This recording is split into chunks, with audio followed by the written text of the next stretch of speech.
Topic കുറച്ച് ടഫാണ്. എന്താണാവോ പുതിയ കണ്ടുപിടുത്തം? എന്താ രാമേന്ദ്ര പ്രശ്നം? അഖിലിന്റെ വൈഫ് ഒളിച്ചോടിപ്പോയി. അഖിലനാടിയുടെ ഭാര്യ പുള്ളിക്കാരനെ ഉപേക്ഷിച്ചിട്ട് ഒരു ബസ്സിലെ കിളിയോടൊപ്പം ഒളിച്ചോടിപ്പോയി. പൊന്നപ്പൻ ചേട്ടൻ എന്നെ പൊന്നു പോലെ നോക്കും. എനിക്ക് അറിയാൻ മേലാണ്ട് ഞാൻ ചോദിക്കുക, എന്തോ നാമ്പിള്ളേരാണ് ഈ നാട്ടിലുള്ളത്. നിങ്ങൾക്ക് ഒരു റിലേഷൻഷിപ്പിൽ നിൽക്കാൻ താല്പര്യമില്ലെങ്കിൽ നിങ്ങൾ ലീഗലി ഡിവോഴ്സ് മേടിക്കാം. നമ്മുടെ നാട്ടിൽ അതിന് നിയമമുണ്ട്. ഇതെങ്ങനെ മേസ്ത്രി ഉണ്ടായത്? നിങ്ങൾ CCTV ഫൂട്ടേജ് ഒക്കെ കണ്ടോളൂ. ബാഗ്, 2 ബാഗ്, പിന്നെ ഒരു കവറിനകത്ത് സാധനം എല്ലാം കൂടി എടുത്തോണ്ടാണ് പോകുന്നത്. ഷാജിയേട്ടാ, ഒരു കഞ്ഞി ആയോടി? ഇതെന്നാ ബാഗിലാണോ കഞ്ഞി? നല്ല പരിപാടി തന്നെ. അവനവിടെ കിടന്ന് ഉറങ്ങിക്കൊണ്ടിരിക്കുക. ഒന്ന് ആലോചിച്ച് വേണം. എന്റെ ഭാര്യയെ വളച്ചുകൊണ്ട് പോവാനുള്ള തെണ്ടി. പുള്ളിക്കാരി വിവാഹം കഴിഞ്ഞിട്ട് എന്തോ കോഴ്സ് എന്തോ പഠിക്കണമെന്ന് പറഞ്ഞു. അങ്ങനെ അഖില് ആ കോഴ്സിന് കൊണ്ടു ചേർത്തു. ഞാൻ പോവാ.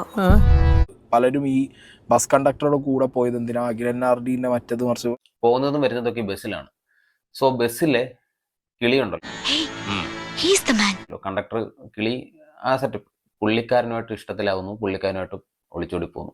അങ്ങനെ സംഭവിച്ചാ ആ കുട്ടിയുടെ താല്പര്യമാണ് ആരൊപ്പം പോകണം പോകണ്ടെന്നുള്ളത്. വിവരം അഖിൽ അറിയുന്നു. നിനക്ക് ഈ കാട്ടുപോക്കാനല്ലാതെ വേറെ ആരും കിട്ടിയില്ലോടി? അത് വെറും ഒരു കച്ചറ ഒരുത്തൻ. അവന് ഈ സ്ത്രീ വിഷയത്തിലൊക്കെ ഭയങ്കര തൽപരകക്ഷിയാണെന്നൊക്കെയാണ് ശരിക്കും പറഞ്ഞാൽ അറിയാൻ കഴിഞ്ഞത്. ഇത് പറയുമ്പോൾ ചിലർക്ക് ഫീൽ ആവും. ഈ ഒരു കോളനി ആയിട്ടുള്ള ഒരുത്തനോടാണ് പോകുന്നതാണ് അറിഞ്ഞത്. സോ അങ്ങനെയുള്ള ഒരുത്തനോടൊക്കെ പോയി കഴിഞ്ഞാൽ ഇവിടെ ലൈഫ് ഇനി എന്താകും എന്നുള്ളത് നമുക്ക് ചിന്തിച്ചറിയണം. ആ കുട്ടിക്ക് ബസ് കണ്ടക്ടറാണ് ഇഷ്ടപ്പെട്ടതെന്നുണ്ടെങ്കിൽ അയാളുടെ പ്രൊഫഷൻ വെച്ച് അയാളെ തള്ളിപ്പറയേണ്ട കാര്യമില്ല. അയാളുടെ ലുക്സ് വെച്ച്, അയാളുടെ ഫോട്ടോ ഒക്കെ പുറത്തിറങ്ങിയിട്ടുണ്ട്, അതൊക്കെ വെച്ചിട്ട് അയാളെ തള്ളിപ്പറയേണ്ട ഒരു ആവശ്യമുണ്ടോ?